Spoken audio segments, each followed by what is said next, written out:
Welcome to another Star Citizen video. I'm Captain Marwitz, and today we are going to be playing around with a claim jumping mission. I think it's the mercenary one. Hurston L4. Let's just do the Hurston L4 one. So 10,000 Alpha UEC. Never hurt anybody. And we'll see how this one pays out. Get these quantum engines spooled up. Got enough money right now to buy the Tumbril Cyclone if I want. Thinking about buying it, but the only thing is like, what am I gonna do with the Tumbril Cyclone, you know? I wish that they had some gameplay that actually, you know, maybe required us to have a land vehicle. But anyways, that's enough of that rambling. I'll catch y'all when we get there. Alright, welcome back. We just jumped in. Hurston L4. Set this to target status. You know what we got going on. Hit F2 and open up this here star map. See if I can't set a route on here. I hate the bugs in this thing, dude.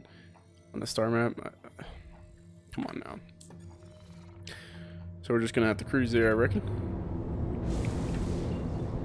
Unless it lets us jump there. Oh, it is. Alright, let's make sure that we're not in cruise or anything. Don't want to slam into an asteroid. So I've attempted these once before. It wasn't the easiest thing in the world, but I have re-outfitted the ship. I have an FR-76 shield on it, and I have a pair of Arrestor 3 ballistic repeating cannons, which they're size 3. Just the biggest upgrade. They have a little bit more DPS than the original size 2. They're not Panthers, Badgers. That's what they're called. So a little more DPS there. When I mounted them, you can see I made the mistake. I still have the Scorpion Gatlins, which I think are actually the best pairing to go with these because of their bullet velocity. They're at like 1300, and the attrition 3s are at 1240, so pretty close. So the pippers line up really close to each other, and it's really easy to maintain target on them, or to maintain the same target picture on both of them. So I'm going to have to change these though, because I want them on separate. I want them to each be their own. Like I want each weapon to be its own fire arc, because obviously I'm going to be in the auto gimbal mode to take advantage of the accuracy of the 227, or not the 227, the 215 Scorpion Gatling guns, I guess. Why does it keep disappearing? Alright, so let's do that. You just hold F and then you go down here. Let's see. Let's put the attritions on 0 and the Scorpion GT215s on 1. Let's go back to systems. We're gonna slow down a little bit here. They're all below me.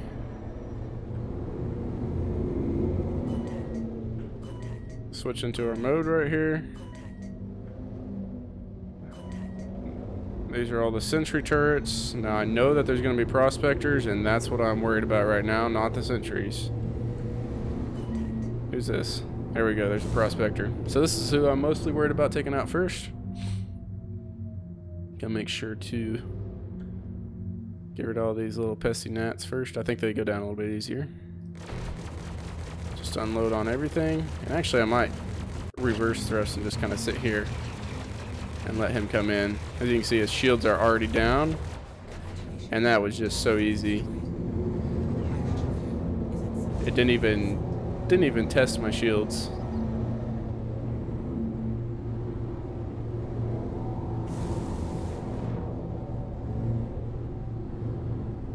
Let's see. I got 3 contacts there, 3 contacts there, and 3 contacts there. So 9 orbital sentry turrets.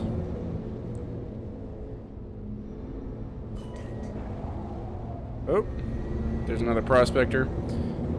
The radar is actually pretty intuitive to use. which is surprising because it's a 2D radar in a 3-dimensional space. And we have him locked up. You can see that the orbitals are actually firing at me, but so far away that the course adjustments, the AI is not that accurate. Woohoo! Look at that asteroid. That was a pretty kill.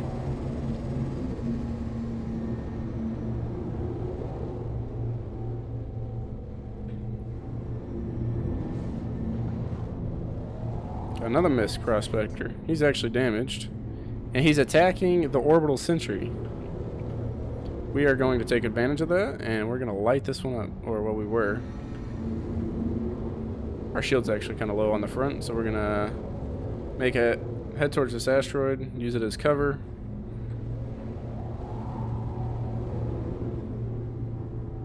And then we're going to light this one up right here. I don't know if this one's broken. I don't know what the deal with it is. I don't know why it's not firing at me.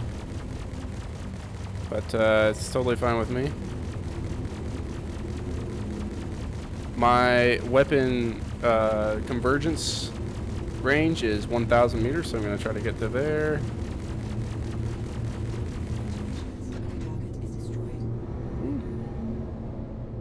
I think those guys were actually hitting me. Whoa, that sun's bright. There we go.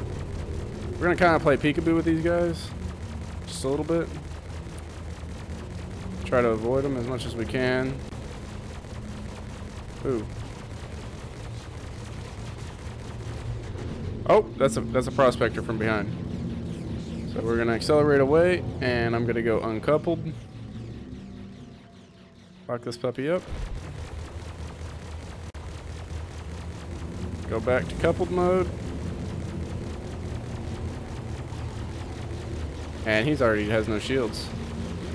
That's great.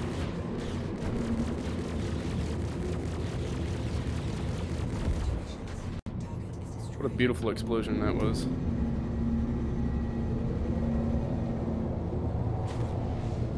Alright, where were we? Who was I blowing up? What century was I blowing up? Wasn't it one that was like right here? Oh no, I was all the way down here, wasn't I? That makes more sense. So this mission takes a little bit of time. Actually, I'm going to start a timer right now. Be a lot easier to tell in the video how much time we've actually taken. I like timing stuff in Star Citizen, just to know like where we stand on how long certain things take to do. Oh yeah. Oh, there we go. What's up, buddy? Woo! No, we don't. Okay. Definitely not what we were going for there. Something is wrong with the controls. Maybe it's just something wrong with me. So we're gonna try to push on. It's just a main thruster, so it'll just be affecting our speed a little bit, and we're not dealing with anybody that's super maneuverable. You can tell that we're actually drifting a little bit. I think that's because we don't have all of our thrusters. Oh my goodness. Boys need to chill out.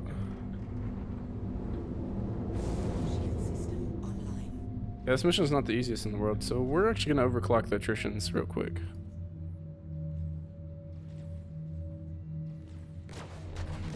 Or are they Panthers?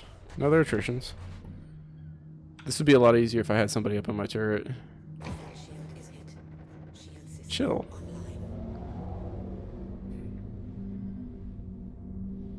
So we're just going to wait for these shields to charge up a little bit. Really want to get rid of this one that's in front of me.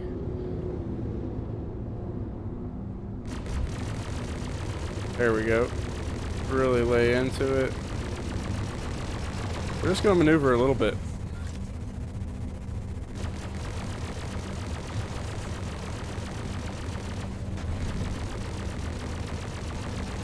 Just enough to make a miss.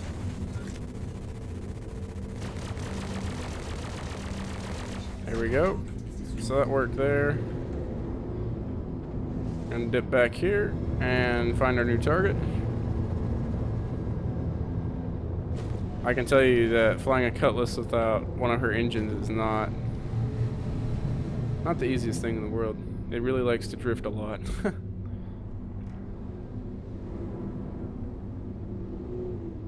Yeah, these orbital turrets aren't anything to mess with, honestly. They really light you up. How far out are we? 2,400. So we're still a little ways. Obviously, the less of them that there are, the easier it gets. Probably should have gone back after that one. We're gonna go up to this asteroid. They don't really hit you while you're moving, but to really accurately hit them easily, you kind of have to sit still.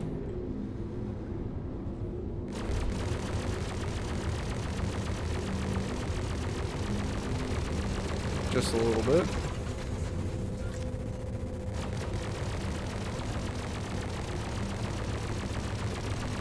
Just gotta keep moving just a little bit. Really keeps them from being able to land a bunch of accurate shots on you. Obviously, because these guns are overclocked a little bit, we're gonna add a little bit of roll to it. And they're still hitting too. You can see the shields are still taking hits.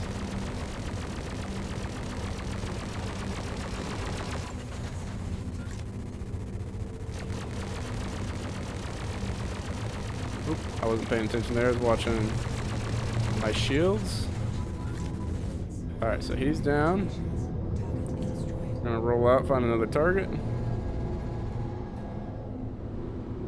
I should have probably taken this guy out before I didn't notice him. It actually takes quite a bit to knock one of these guys out. This is kind of where I feel like having a mission-specific weapons loadout would actually be beneficial. Like right now, if I had some neutron cannons or something, I mean these are orbitals, so I don't really have to worry about hitting them. It's not super difficult. If I had like some neutron cannons or something like that, this mission would be easier, I think. It definitely would go down a lot faster because the DPS on the GT215s is only like 318, whereas it's like 4 or 380, I think. Let's lock onto this guy. And just remember, you got to keep moving just a little bit, just kind of strafe around. Oh man, if I lose that other one, that's going to be bad.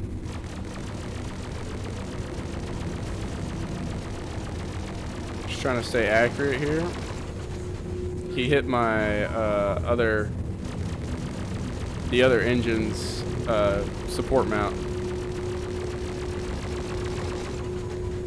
And the reason I say stay strafing is you kind of want to make sure that you're hitting them on the same shield side.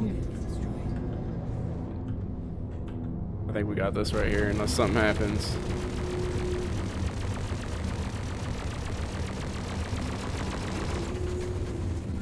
Definitely a risky mission, and it's going to be expensive to refill all this ammo.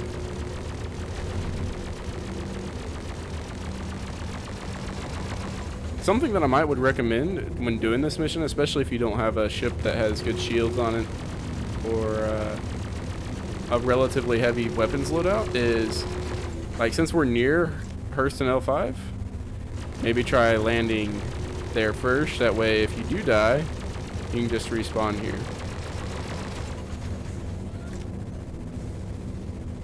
Oh, we're a little far away right now. Let me get in a little bit closer. And there it goes. Down to 3. We're at 6 minutes right now on my time, and I'm not sure how much time was actually taken. We're gonna hit this one on the far left, our left.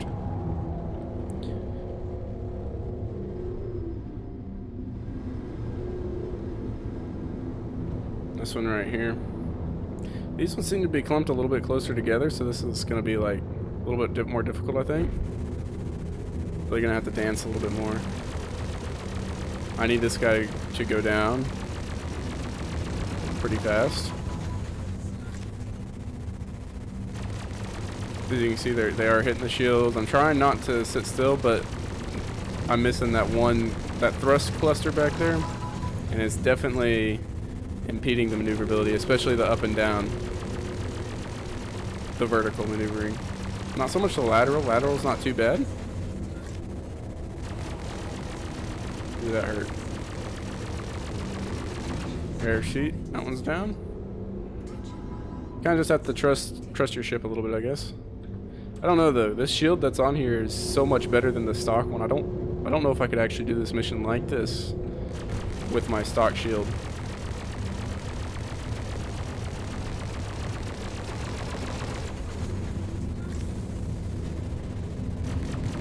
I think this Cutlass actually needs a little bit better power plant too, because it could be that the shield regenning plus the resters being overclocked like that, they're just drawing so much power that it's not able to regen the shields, manage the thrust, and the weapons at the same time.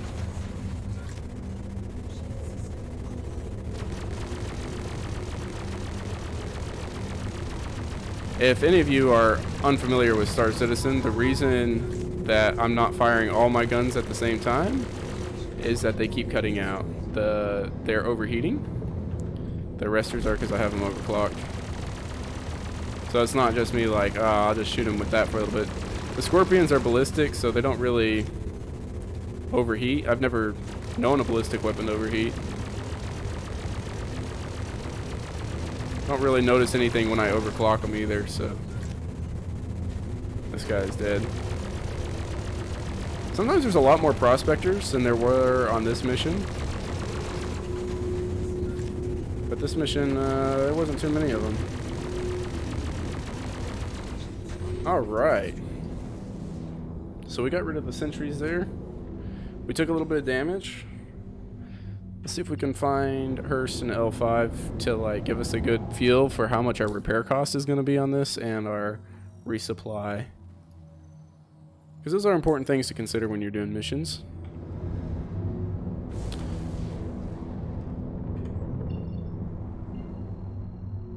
I find that combat missions actually cost a great deal more to run than any cargo running missions.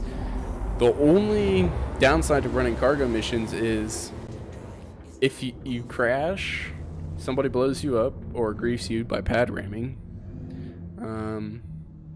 or you just die to the bounty hunters, or not bounty hunters, but pirates.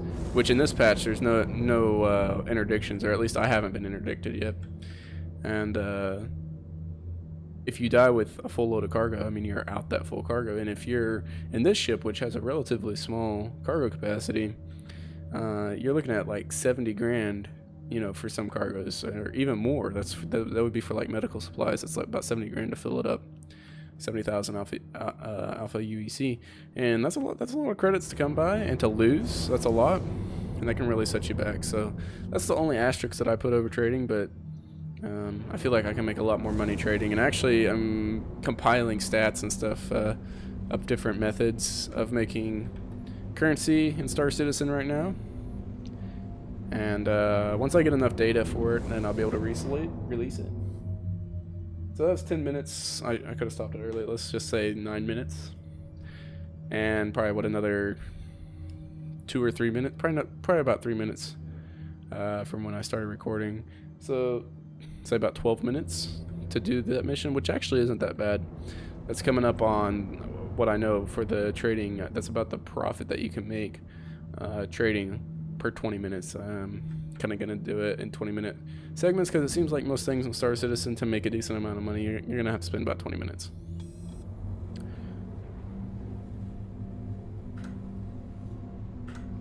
The chat keeps coming up. I try to like keep it off. Not that I don't like the chat, but sometimes I don't feel like seeing the chat. Please proceed to assigned landing bay. You gonna tell me where that is, bud? Come on, bud. Show me where you want me to land. Oh. Oh, I'm upside down. I'm on the bottom side, I should say. I'm not really upside down. I hate it so much when these things don't tell you where you're supposed to land. Right now with Everest Harbor, oh, now it's telling. The R&R stations seem to work a lot better, but Everest Harbor really have issues finding the pad. Like, it doesn't tell me which pad a lot of the time, so I don't even go there anymore. Not to mention sometimes its elevators don't work, and that's just a whole nother thing in itself. I'd bring you guys more missions, but some of them you just can't do. Like Konstantin Hurston's missions that you get from him, the elevator button doesn't work, and that's really frustrating. And I've tried them several times. So we got a lot of drift here. Coming in here.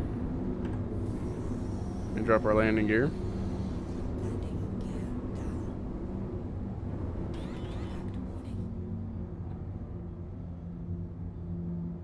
I feel like ships can decelerate way too fast. Or most ships. Like, how does the reverse thrust work? You know what I mean? Okay, so you have to hover above pads right now to do anything, and it's not even letting me do that. Let's see what happens when I try to just repair.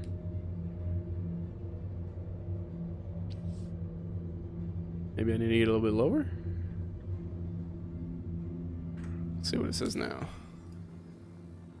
So none of them are available. So I'll show you what I do in that. So I'm on the ground right now, and that's. Oh, now I am. And wait for it. Have a pleasant stay. Alright, so we're gonna go up and wait for him to say thanks for visiting, blah blah blah blah blah, and then we're gonna go back down.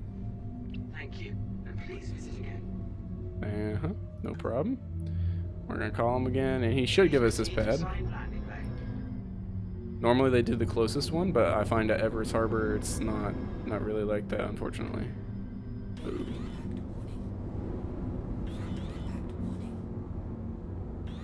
You know, this is such, like, to me, I mean, maybe I'm wrong. I mean, I know nothing about game development or how this works right here.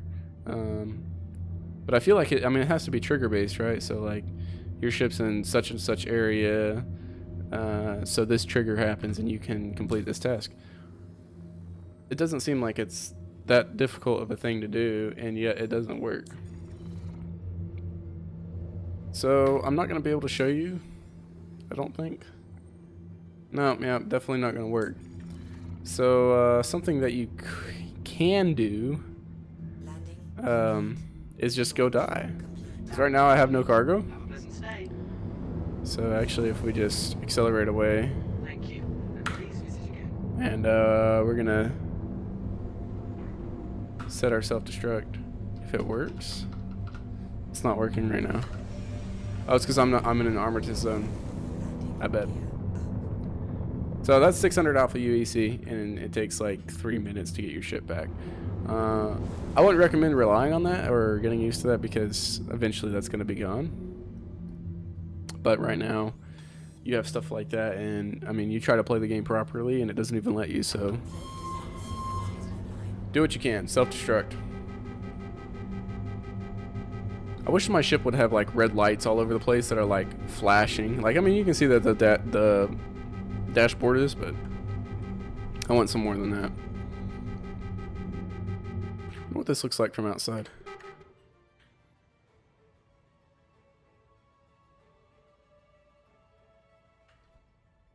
Any second now.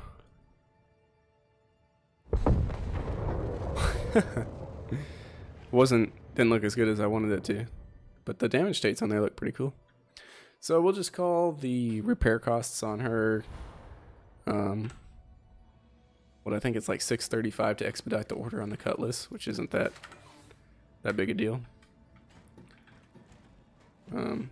Another thing that I guess I should mention is I've like explored Tressler and Everest, and I thought they were going to be like special stations, and basically the only thing that seems to be really different about them is that they have different names. They're not just like a rest stop, you know.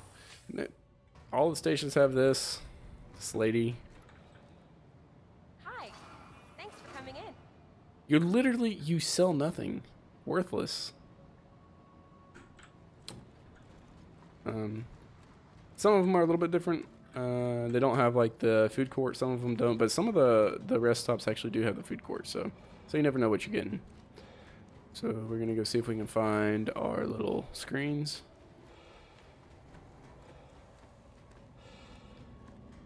Like this one, I think does have a food court. Could be wrong. Claim.